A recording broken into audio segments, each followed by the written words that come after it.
So, without further ado, I'm very excited to welcome Bernice McFadden to discuss her new book, Firstborn Girls. Bernice McFadden is an assistant professor of creative writing at Tulane University and the author of several critically acclaimed novels, including Sugar, The Warmest December, Loving Donovan, Nowhere is a Place, Glorious, Gathering of Waters, The Book of Harlan, and Praise Song for the Butterflies. She is a four-time Hurston Wright Legacy Award finalist, as well as the recipient of 3 awards from the Black Caucus of the American Library Association. McFadden will be in conversation with Gloria Edim, a literary tastemaker, entrepreneur, and advocate for diverse voices in literature. In 2015, she founded Well Read Black Girl, an online platform and book club dedicated to celebrating the works of Black women authors and creating a supportive online community for readers. As an author herself, Gloria has contributed to the literary landscape with her best-selling anthologies, Well Read Black Girl, Finding Our Stories, Discovering Ourselves, and on girlhood, 15 Stories from the Well Read Black Girl Library, and her recently published book, Gather Me. So please join me in welcoming Bernice and Gloria to Politics and Prose.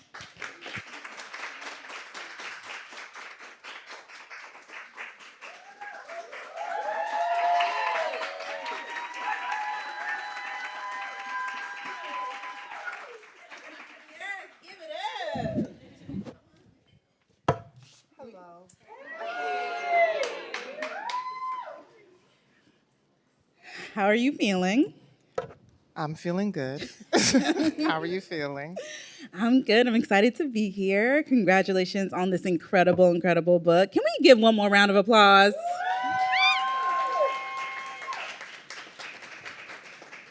You know, this is the memoir era, 2025. Yeah. I feel like all the incredible women, myself included, Yes. are writing memoirs, telling their truth, and just being so beautiful and vulnerable on the page. And I have so many questions, but I'm going to start with a really basic one. This title, just like I'm a firstborn girl. Do we have other firstborn girls in the audience? Please raise your hand. It means something.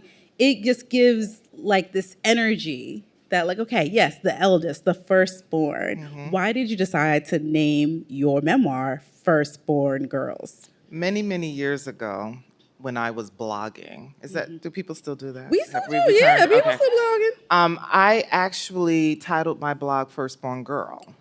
Mm-hmm. So when I started thinking about writing a memoir, that was the first title that jumped to mind because I knew I wanted to write about my life as a firstborn girl, my mother, my grandmother, and I think my great-grandmother was also a firstborn girl. But as I was writing the memoir, I was like, no, maybe it should be called something else. So I jumped over 50 different titles. Give us like 3.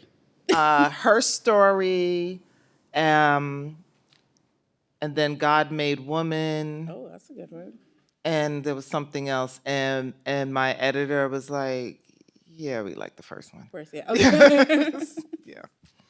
There's something so special about the way that you write. Most of us are familiar with your fiction, especially the classic Sugar. One of my favorites is Book of Harlan. How did you go from your fiction mind, where where it's all imagined, it's a different type of research, to really investigating and researching your own life? Was that a transition for you? Did you feel like it was the same as writing fiction? How was that? It was the same as writing fiction because Really? I've always been writing about my family. Mm-hmm. Every single book, and if you're familiar with my work, when you start reading the memoir, you're gonna be like, oh, I know who that is. I know who that is. I know who that is. So it wasn't a big stretch, and it wasn't a huge pivot. The research, I also research a lot when I'm writing fiction. So it was really the same, and I wanted it to read like a novel, right? That nonfiction novel. That's how I wanted it to read. Yeah, and it does. One of my favorite parts was in chapter 3 when you're describing growing up in Crown Heights. And that's when we met when I was living in New York. Mm-hmm. And so much of Crown Heights it holds such a special memory. But it's changed so much. Yeah. So I'm going to read some of your words back to you. I grew up in Crown Heights, Brooklyn, on 300 Sullivan Place in apartment A5. It was a picturesque neighborhood with tree-lined streets and flower beds that burst with color in the spring. During my childhood, Crown Heights felt like Hamlet. Everything we needed was within walking distance. Supermarket, gas station, vegetable and fruit stand, Chinese restaurant, butcher shop, bakery, laundromat, and several clothing boutiques and shoe stores. In its previous life, Crown Heights was Crow Hill, a neighborhood settled by formerly enslaved people. Photos from that era depict wooden shacks and dirt roads. Some claim the neighborhood got its name from the considerably number of crows cawing away at the trees. However, others peg the reference squarely on the formerly enslaved. And as I was reading that, I was just like, hey, I didn't know about Crow Hill, but it made me think of just the history that we have in these places before gentrification, how it like leads to so much legacy. How was it for you to write about Crown Heights, especially when we think about how much it's changed and transformed over the years and how your family's memory and life is like embedded in those spaces? So, again, the research. I started researching Crown Heights years ago when I was creating my family tree. So my great grandparents immigrated to America from Barbados in the 1920s, like 1920, 1921. And so I went onto this site that we have in New York where you can actually view photos of historical places. And so there was Montgomery Street, which was just a block up from Sullivan Place. And it was literally a dirt road with shacks. And I was like, this is what my grandparents saw when they came to this country. And it might have been comfortable for them because they came from Barbados. So not a whole lot of paved roads and everything. So I thoroughly enjoyed that. And I found, too, that Empire Boulevard, because I lived on Sullivan between Nostrand and Rogers, Nostrand Avenue, had a streetcar. And as a kid, I would see the tracks where the tar would like kind of fall away. And I was like, so I asked my mother, I was like, were there streetcars here? She was like, I don't know, I didn't live here. Like she didn't grow up there. So yeah, it was quite interesting to go down that rabbit hole. And I just become really immersed in my research. Like it becomes alive in my imagination. So did you also like look at family photos? Because another line is Robert, Vivian, and I were the first Black family to move into 300 Sutherland Place.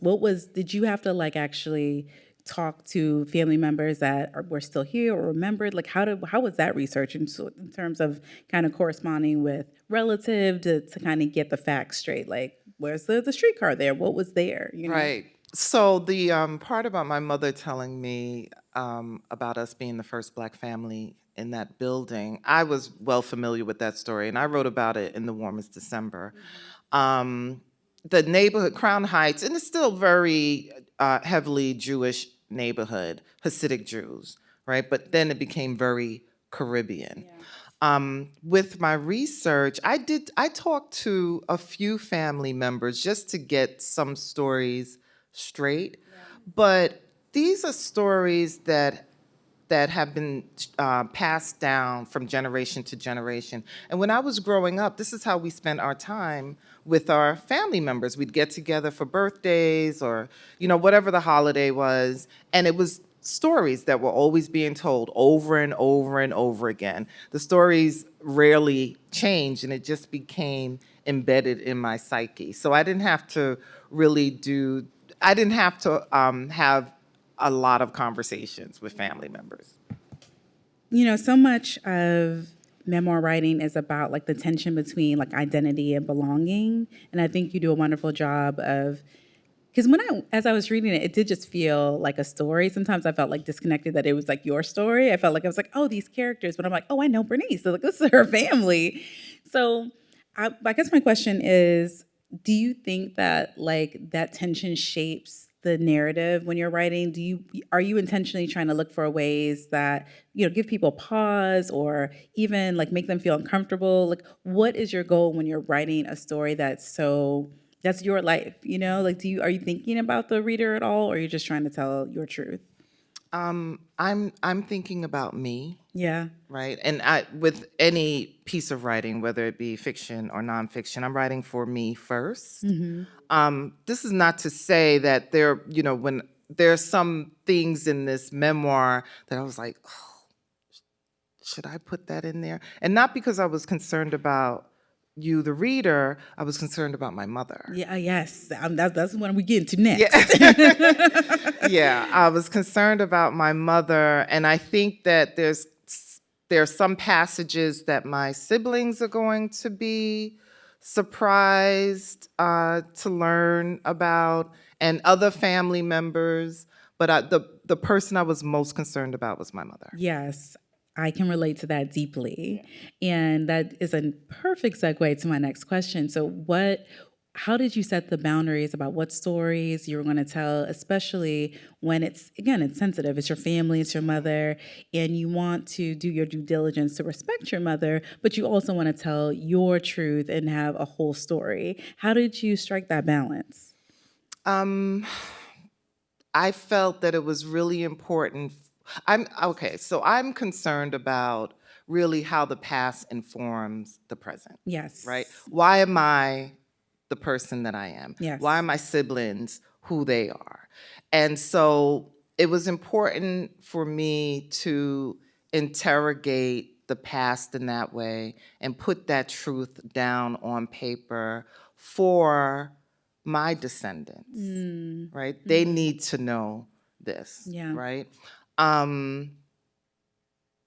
Was there a second part of the question? Well, I mean, it's going to sound really simple, but like, how do you make that distinction? And when I was trying to gather myself for my memoir, I literally had to make a timeline and be like, okay, this is what happened here. This is what I'm going to place here. This is what my mama's going to be upset about. This is what my brother might have, some question marks. Right. Did you literally have to map it out that way? Or did you even show your relatives at any point? Did you show your mom? No, never. No.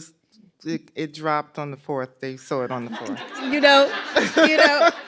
See, no, because I'm not going to do that pull and push. Which is smart. Them. Any memoirists in the room, don't do that. Yeah, I made a mistake. I'm not doing that.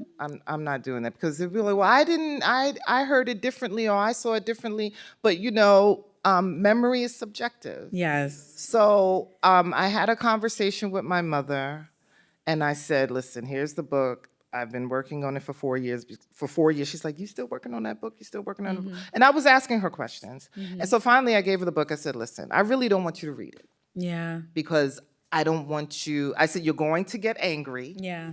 And I don't want to re-traumatize you. Now, my mother's going to be 82 this month. Yeah. And she had a head injury back in 2016. It wiped away a lot of things. Wow. Right? So when I bring up some things from our collective past, and she'll be like, "I don't remember that." Right? But reading it might open that door. Yeah. Right? And so that's my concern. Yeah. And I said, "I don't want you to get angry." Yeah. And she's like, "I'm not going to get angry. I promise." And then when I turned off the camera, she was like, "Well, my truth is my truth, and your truth is your truth, and so we'll see." Oh. So we'll see. She so said those are fighting words. Okay. What about your siblings, though? I'm not really concerned about what they think. No? No. All right. You're like, answer next question.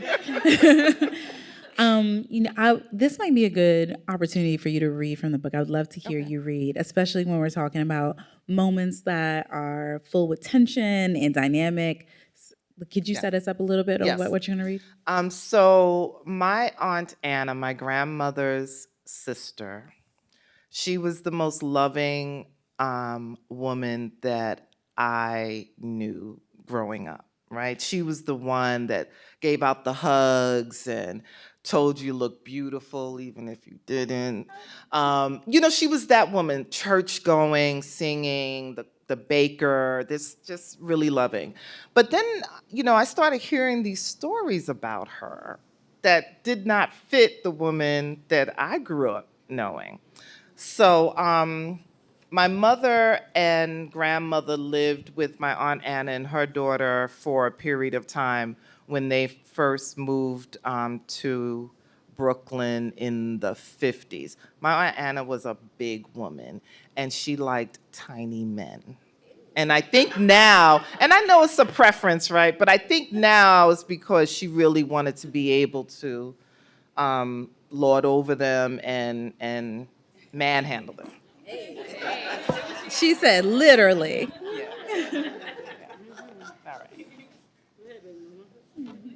While Thelma was petite, save for her buxom bosom, Anna was taller, with wide hips and thick legs. She had a penchant for small, delicately framed men, or maybe they had a penchant for her. She and her men always looked like the physical manifestation of the number 10. She and Benny became an item. Benny was a jockey. She and Benny became an item, and before long, he was spending his days off in Brooklyn with her. For a while, it was heaven, and then one night, after one too many drinks, he hit her and unleashed hell. Vivian and Peggy were in the living room at the time. They scrambled to the kitchen for safety. From there, they watched Anna transform into a welterweight wrestler. After he hit her, Anna grabbed Benny by the throat, lifted him off the couch, and shook him like a rag doll. His limbs were still flapping when she slammed him face down on the floor. Dazed, he twisted his head around on his neck and gazed up at her in disbelief. He opened his mouth to speak, but she was on him again. After a few cuffs to the head, Anna took hold of his collar with one hand, the other she hooked into the waistband of his trousers, hauled him up from the floor, and heaved him onto that expensive-looking glass and mahogany coffee table. The impact sent shards of glass everywhere. That's the first time Peggy and Vivian ever saw a man cry.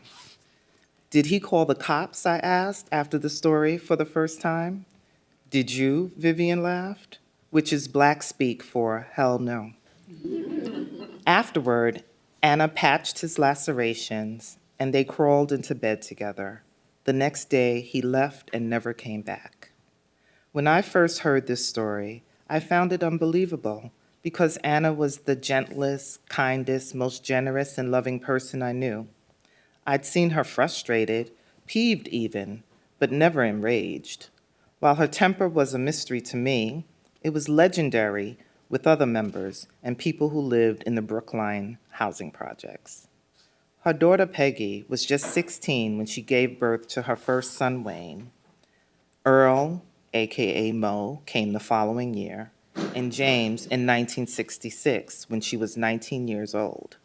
There was a fourth boy named Benjamin, whom Anna took in and raised as her own when his mother couldn't.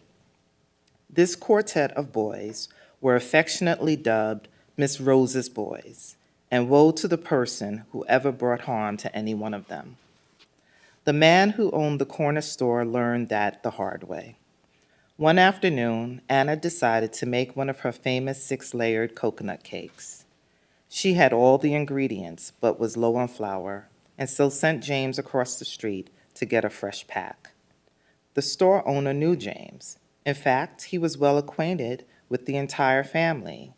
So why he got it in him to slap James simply because he'd made direct eye contact with him remains unanswered.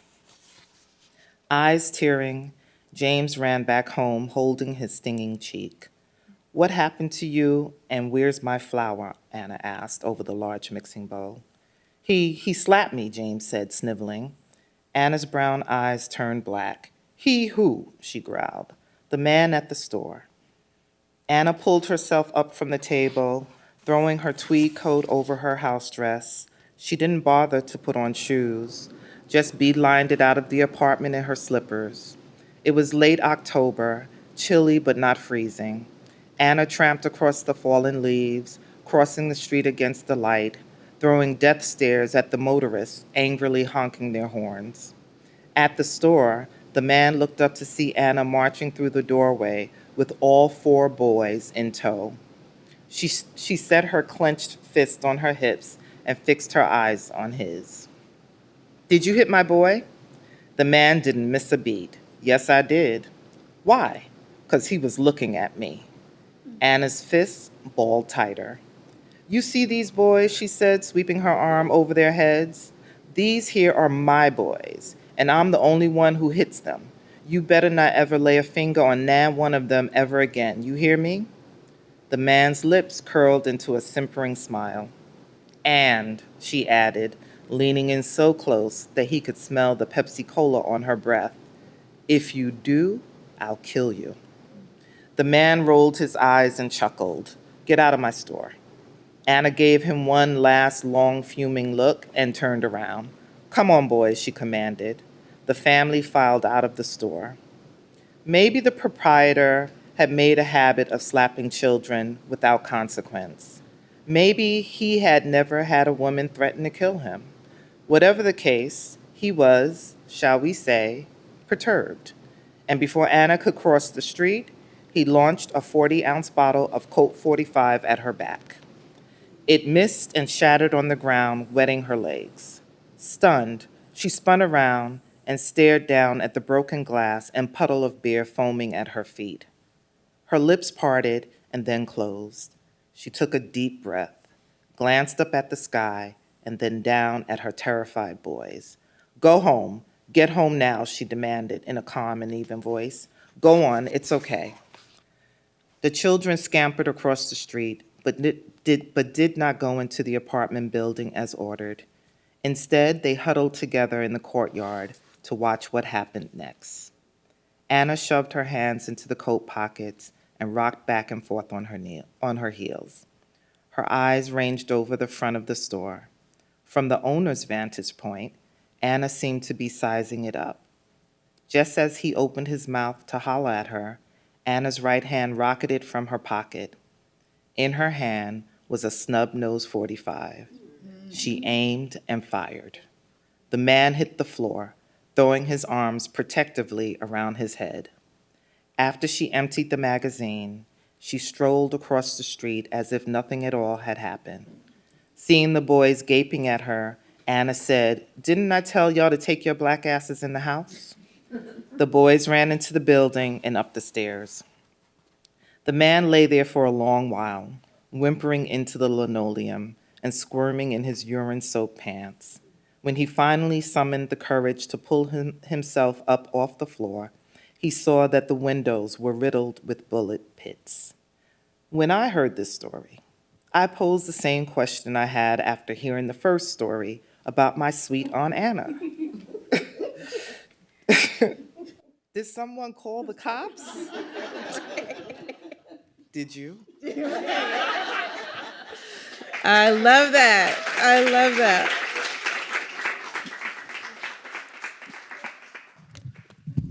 Your sweet Aunt Anna illustrates the power of womanhood when they are threatened, when their children are threatened, when they're people. Yeah. Like, you can go from sweet and kind to like, I will bleepity bleep you up right now. That was her. I mean, and it's necessary when people disrespect you, especially, you know, I'm thinking of the time period, the neighborhood. I could, that scene, I can visualize it all. And you hold your heart because you're like, okay, why would you slap a child, first off? Well. Right? And it's just like all these things, you just feel the energy. And I love how you close it. Did you? Did you? Can you talk more, because that is a consistent theme, whether it's your Aunt Anna or your mother or just all the beautiful women in this book, about their strength and their duality and how they're confronted with so many hard things, whether it's, you know, motherhood or professionally. There's just so many things they're confronted with that they have to step up and protect themselves, protect their families. Can you just talk further about what that means to constantly be in a space of protecting and nurturing, but also trying to take care of yourself at the same time and be loved, you know? I think about the women in my family a lot. I'm very lucky, right? I'm able to,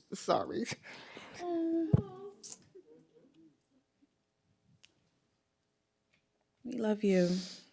Whew. Yes. Oh my God.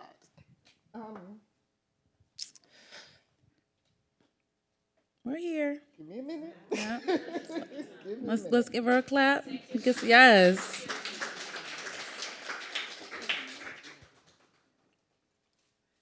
I'm able to write, to do this thing that I was sent here, I believe, sent here to do. And it took a minute. So I think about them. Thank you. You got all the tissues and all the love. Because I know they had dreams that they could not follow because they had to, because of the time, Yeah. because they had children, Yeah. because they had other people's children, because they had their parents and their grandparents, and I have those things as well. But I'm in a different position because of them. Yes. Because of their sacrifices, their Yes. love. Um, And this is a tribute to them. it is. I don't know why today. Anna's in the room with us, okay? Yeah. You know, yesterday I was in Philly, and my grandmother was born in Philly, as was Aunt Anna and my Aunt Helen. And my great-grandmother died in Philly. And every time I'm in that city, I feel her there. But during the Great Migration, right, my people left Sandersville and they stopped here, they spent time here, and they spent time in Philly, then they went back to Georgia, then Detroit, New York, and it was such a hard life, right? I'm sorry. No, you're fine. You're absolutely fine. I guess the bottom line is I'm very grateful. Yes.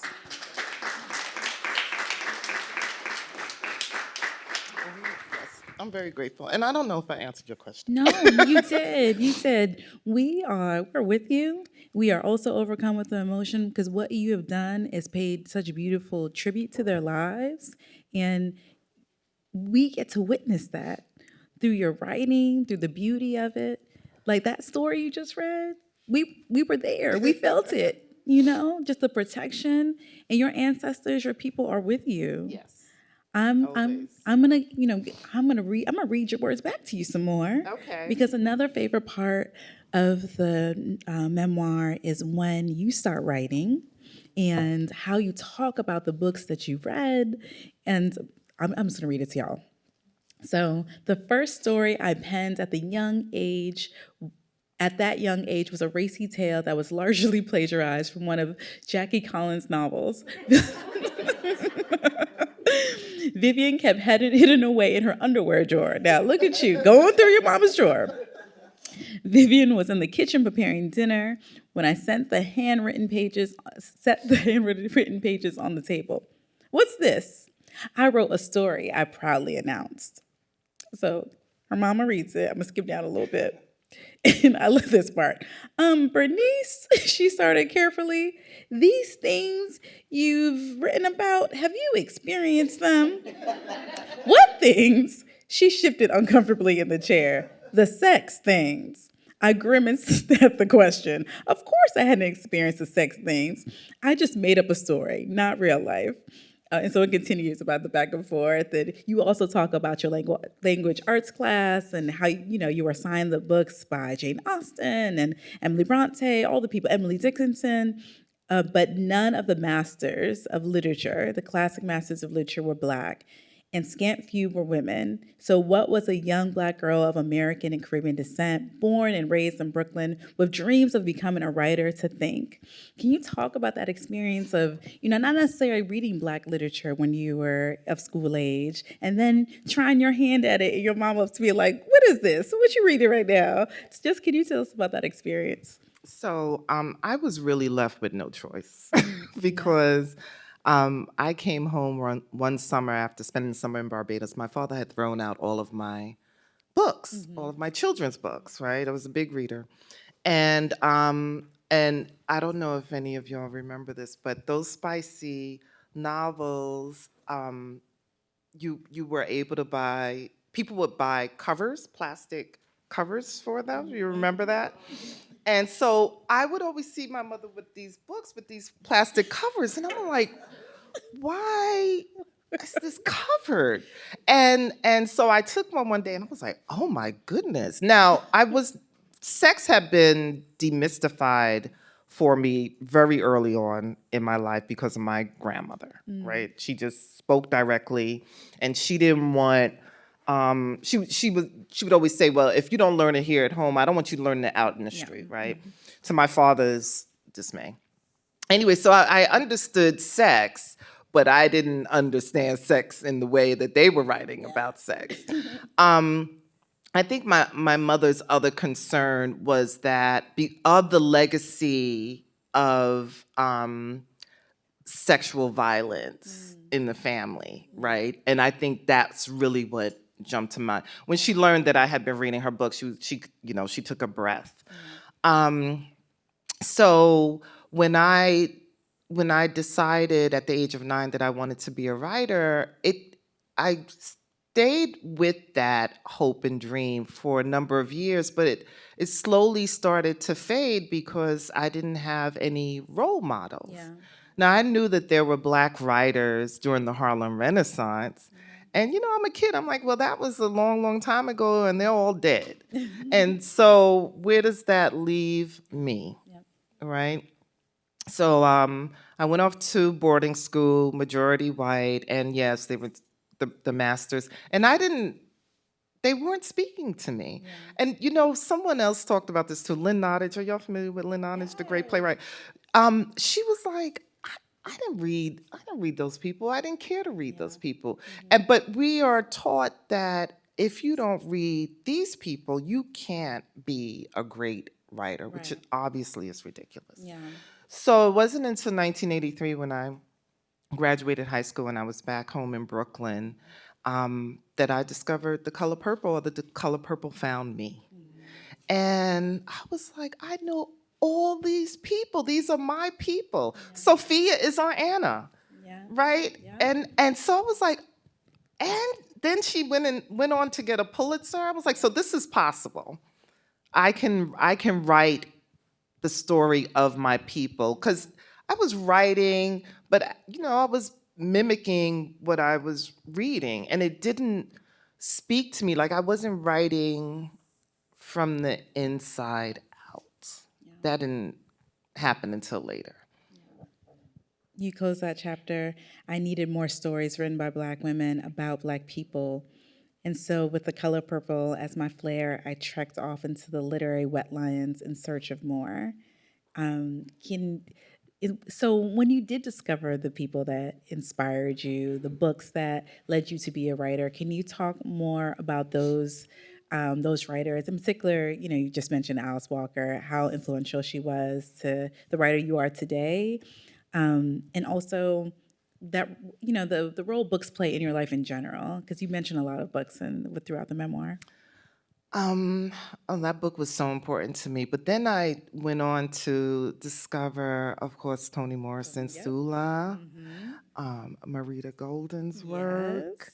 And it was just, it was like a world had opened up for me. And so now this is the period, now we're in the early 90s, okay?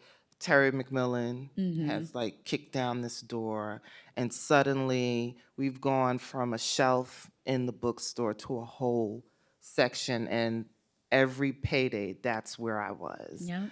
Book after book. I mean, just like and women who had been publishing, right, prior to that era. Yep. And I was like, how come I didn't know about this? How come this wasn't being made available to me? My mother signed me up for the Book of the Month Club. I think that's what they call it, Reader's Digest. One of them. They weren't in there. Yeah. Those books weren't in there.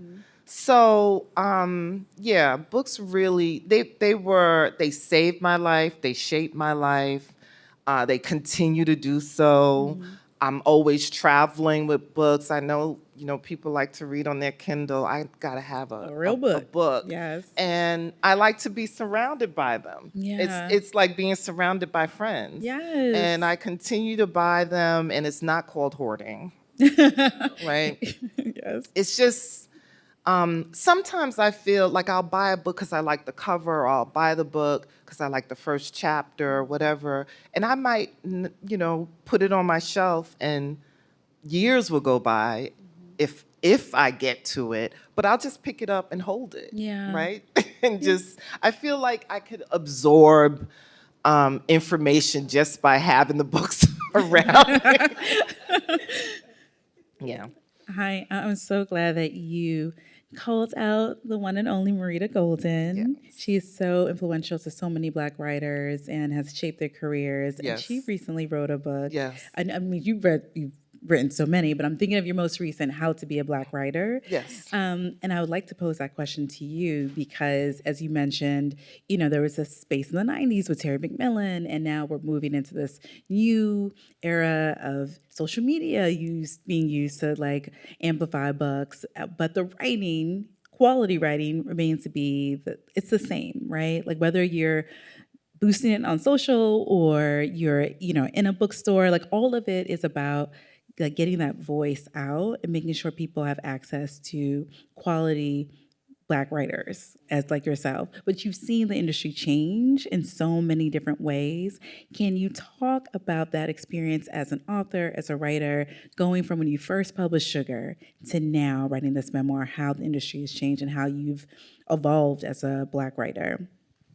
Oh, so many changes in the industry. I don't know if they're all good. This idea that this is what I'm hearing. Yeah. You can tell one good and one bad. We can keep it real. This is what I'm hearing from aspiring writers trying to get deals. That publishers and agents are asking, how many followers do you have? Yeah, yeah. I think that's ridiculous. Yeah. That's ridiculous. Mm-hmm. So that's the one bad thing. The good thing is, it seems as though I may not be completely in the loop. You will probably know better. That publishers seem to be a bit more open with acquiring works by Black writers across genres. Yeah. Yes? I agree. Okay. Yeah. Because for a while, so when Terry kicked the door open, publishers wanted more of the same. Yeah. And which is why it took me 10 years to publish Sugar. Yeah. Because they kept saying there's no audience for this book, right? Which is ridiculous. Right. And then the first draft was trash. The second draft was trash. And then it got better, right? But then the rejection letters changed, right? They were like, oh, yeah, this is a good story, but again, no audience. But this is what you should do. Read what's out there and change it to suit, and then resubmit. Yes, okay. Right? Yeah. So I don't know if aspiring writers are receiving letters like that still. I'm not sure. I imagine so. I do feel like there is this, whether it's good or bad, there is this like push to reevaluate or reassess your work in order to fit like a type of marketing, but I agree with you. I don't think that should be the case. I think you don't have to like rely on followers and things like that. Like if the work is good, if the writing is good, if the story, that will hold up, It's just like getting through all of that to get it into the right person. And you've shared some of your experiences with rejection and like on social media. I feel like at one point you had put a letter that you had received, like a rejection letter. And I think it's so amazing that you're able to share that online to give people a better understanding of like you just need one yes. Like those rejections are part of your story, but it's all about that one yes, and then you build from there. Right. And why is it important for you to share your journey in this memoir, or even on social media and with your students, about the good and the bad of being like a Black writer in particular? Because I wish I had that. Yes. I didn't have that, right? And so I discovered something else about Firstborn Girls, because I've gone down the rabbit hole. And I didn't understand this about myself. And I was like, oh, that's why I get so angry. Because I had to do it myself, I had to figure it out myself. Yeah. Like, how do I get an agent? Oh, I have to go to the library, to the bookstore, and buy a book and figure out how to write a query. Like, I did all the work. And so when I have people who just want to be put on, and it's not talking about, it's different about reaching back and helping, right? Just, they want you to do it all. It makes me so mad. I'm like, now, wait a minute. You have to learn how to do these things, right? You have to put the work in. So, yes, so that's one of the reasons why I post about rejection. And it wasn't just with my first novel. I'm always starting over. This is starting over again for me. Yeah. Right? So in 2007, I think my publisher was like, okay, we're done. I had Geneva Holiday for a few years, the market crash, like all that terrible stuff that happened. And then I started publishing with Akashic Books, independent publisher in Brooklyn. Yeah. And they really carried me through over almost a decade. Johnny Temple. Johnny Yeah, Temple he's is wonderful. amazing. And so, here I am coming full circle 25 years later, publishing my memoir with the same publisher who published my debut novel. Yeah. But it's always starting over. And I have rejection letters, not as many I don't have as many rejection letters that I received for Sugar, but with Glorious, I have quite a few. And agents and editors were basically saying her career's over. Wow. This book, again, has no audience. Yeah. And it's not true. I not to bring in Kiki Palmer, but I saw this thing that Kiki Palmer said, that how she dealt with rejection, because I feel like you're echoing the same thing. It's like this idea of like reframing it. So you know what? If you reject me for a movie, that movie's gonna be worse off because I'm not in it. And I just thought that was such a clever and in her very like hilarious way of saying it. And it's like, you know what, if that publisher, if that person, that editor doesn't understand, like your publishing house is gonna be worse off without me. And like the right people who say yes, it's like this book has the home it's supposed to have and the editor it's supposed to have, because you were able to bet on yourself and be patient and have a level of resilience too. We spoke about your mother, but I would love to hear you speak about your daughter, and because that's such a beautiful relationship, and how you write about like going trips back to Barbados, and like how you all are with one another. Can you talk about how it is to, or how she responded to the book, or how is it to write about a child? So, my relationship with my daughter is very complicated. Yes. So, I have to be very careful about the things I say about her. She wants to like maintain her anonymity. And so I don't post. Yeah. I post pictures of her when she's a little girl. She's almost 40. Yeah. And I don't know. Yeah. Okay. I don't know what her response is. Okay. Yet. This is good foreshadowing for me, because I have a 4-year-old, not a 40. Right. But I even when I was writing my memoir, I was so very cautious about that, because again, just like your mother, your child, it's a little precarious. Like you just never know the response. Right. So maybe I'll reframe the question. When you are writing about loved ones, like how do you navigate that space? Again, still telling your truth, but protecting them at the same time. That's so you can't do it? You can't do it all the time. Yeah. I mean, you try. Like I didn't set out to hurt any person intentionally. Yeah. There are stories that I didn't tell because I feel like it wasn't my place to tell, Yeah. right? For some cousins with their parents and everything. I didn't tell those stories.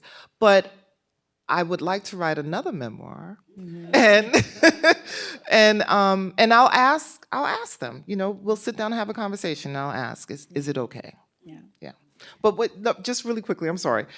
When you were talking about Keke Palmer, but Zora Neale Hurston has a quote. Oh, yeah, similar. that's even better. She said something about I can't understand why you wouldn't.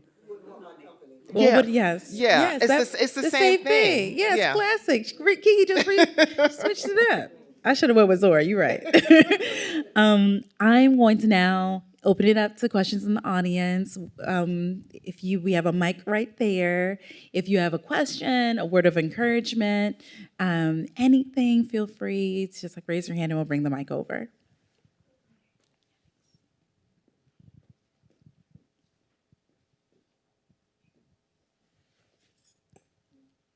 Good evening, everyone. Good evening. Thanks for coming, Ms. McFadden. Thank you. My question is, why did you name the title Firstborn Girls? I'm a firstborn girl, so when I saw that, I was like, I need to know why. Well, I think that firstborn girls, we kind of we carry the hopes and dreams of the family. A firstborn girl is, I saw this quote, and I'm sure somebody here sent me this quote too, that firstborn girl is the best son a father will ever have. We're usually, not always, the third parent, right? This is a lot of responsibility. And so I'm a firstborn girl, as is my mom and my grandmother. That's why. We have a lot of questions. We'll go down the Soul Train line. Hi. This book felt like a family memoir to me. Did you set out to do that? Or as you were writing it, did you just decide to tell not everybody's story, but several of the women in your family's story? So I think it's better described as a biomemoir, right? Because I'm not just, I have an issue just writing and talking about me. That navel gazing is very uncomfortable for me. But I'm here because of them. Yep. So it wouldn't make any sense to me to tell just a story about me. I'm part of them. We're all mixed up together, and again, I wanted to honor them because they're so important to me. Hi. Hi. Thank you so much for being here. I'm still thinking about your response to writing and how you say you write for you. I cannot fathom that because I feel like when I try to sit down and I take pen to paper, whether it be in my journal or if I want to write a story, I'm always thinking about other people. So I would love to hear a little bit more about what you mean by that and how you're able to make you the focal point when you're putting pen to paper. If I was always thinking about other people, I would not write. That's what happens. I have to, there are places in my life I don't put myself first. I do with this. This is mine. That's why. Yeah. Thank you. I love that. And I would also add to that, because I feel like it was difficult for me to switch into that mood when I was writing. Make yourself a character. Investigate your own life. Get very curious and deep about why you do the things you do. So if it helps, just think of yourself almost outside of yourself, Maybe write as second person. Yeah, just to make it Yeah. easier. But it's you. Yeah. Yeah. Who has the mic? I might be the youngest one here, but I'm not. But this is my mother, Okay. and she raised me. I'm 35 years old. She adopted me, and I think definitely saying that you said that really opened my eyes, and I'm grateful for that. And now I'm gonna make you cry. Oh, it's okay. Oh my God, let's not get this I always ask the author, who inspired you to write the book? Who inspired me? Who inspired me to write the book? So it was COVID. It was 2020. Lockdown. It's lockdown in Brooklyn with my mother and my brother. My grandmother was in a nursing home, so we were terrified because she was part of that demographic. And I was thinking, I had a lot of time to think. And I was thinking about my family and how different, how disconnected we are, right? It's not the way it was when I grew up, all the cousins and everything. Just like, they're over there. Everybody's on Facebook. Yeah. They think that's, good enough. And so I was thinking about these stories that I have. Yeah. And I was like, well, if something happens to me, I want to be able to leave those stories behind for my descendants. That's how the book came to be. Wow. I don't have a question, but I have a comment. I will follow you wherever with these books. Your writing to me is like a cook who cooks with their heart. You read this, you know that you went through this, you felt it, you interviewed somebody who lived it or something. So I'll follow you wherever you go. Thank you. You have not steered me wrong yet. I have everything you write, everything. I haven't read this yet. I just bought it tonight. But trust me, I'm gonna read this before the weekend is over. But I appreciate your writing. Your style has been just the same. It has not been a bad deal for me. I haven't had one book that can say, "Oh, don't read that one." It's not. I don't like to let people borrow my books, and she just bought a few of them, but she returned them, and they were in good hands. But I just wanted to just say what you're doing. I love it. Just steer the same direction you that you're so much. following.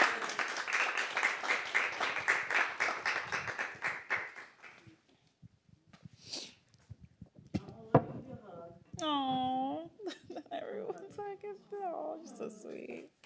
You're so sweet. Good evening, everyone. Bernice, I don't know if you remember me or not. I met you in Barbados. Regina's cousin. I met you in Barbados, and you and I had a conversation about being firstborn daughters. I don't remember how many years ago that was, just sitting there on the deck. And we had this conversation. And when I saw that this was the name of the book, and I was telling Regina just last week I saw her, and I was like, I cannot believe this is the name of her book. I said, her and I had a conversation about this on the deck at, I can't remember the young lady's name. Davetta, yes. Yeah. And it's so amazing and inspiring to see it come full circle. And with the books of yours that I've read, they've all been great books, and I'm anxious to read this to find out what's in it. But I wish you all the best, and Thank you so I much. follow you quite a bit. So all the stories of your mom and grandma, I saw the interview of your mom the other day. It was wonderful. Thank Thanks. you. So wonderful. Unfortunately, this is the last question. Oh, okay. Because we're going to follow with signings and do all the things. I'm not going to make you cry. Please. But just like the young... No, oh, you said don't... Oh, no. So just like the young lady here, I just want to say, I remember when my mother, I've told you, my mother gave me my copy of Sugar, 25... I mean, I've had the book forever. I've had all of your books, all first edition. I introduced her to your book. She has them all. And I just want to know, like, what do you see next in your trajectory? Like, I mean, I've told you I wanted, more of the Book of Harlan. I need another part, but I understand that. But what's next for you? So the novel that I had been picking at before I turned my attention to the memoir, so that's back, like full force. Few weeks back, I had what I call the fever writing. Do you fever write? Where I could write Yes. for hours and hours and hours. I get like a 72-hour hold. Right. And I can get into yeah. it. Yeah. So I wrote like 6,000 words. I love this story so much. I've been thinking about this story for probably 20 years. Oh my gosh. And so everything just fell into place. So that is next. Hopefully I'll be finished with the first draft in the next 2 months. And I'm also thinking about this next memoir. Yes. Thank you. I'm going to take a picture, so.